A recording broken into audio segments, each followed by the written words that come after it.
A directed studies course in the UOIT Masters of Education graduate program allows a student to pursue a topic of individual interest that is related to the program, namely the use of digital technologies in education in some format, but is not directly covered by the curriculum. For example, we don't have a social media course, so that would be something that somebody might like to look at.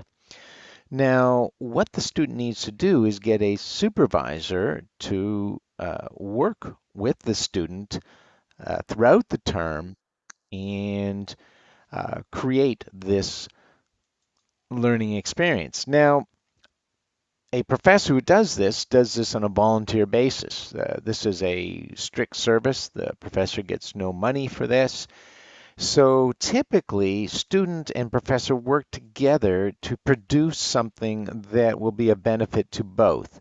Perhaps a conference presentation, that would be typical. It might be a review of the research in a particular area, but the idea is to form a relationship with a professor where there's something that is produced that's mutually productive for both student and professor. So what the student needs to do is find the professor, work on the topic, and then fill in this course description form, which is literally a course outline. So they have to fill in all the details. I'll go over here and the basics here. And then you have to come up with a description with the professor. And then you have to identify the learning outcomes. And those learning outcomes need to link to our program learning outcomes. All right, so that's important.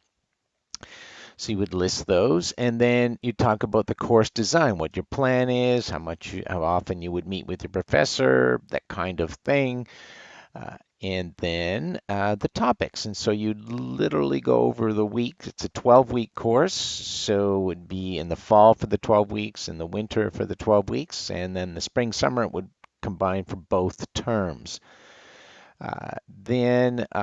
So those are the topics, the clear areas there. And then you'd have your reading list. So that would have to be developed mutually by the professor and student. And then evaluation method. And the evaluation method would be you'd have your key areas, what was involved, the percentage, the learning goals that match the learning goals that I went over right at the top there. So you have to link them directly, and then the due dates. Okay, so that's a basic overview of a directed studies course at UOIT in the Faculty of Education.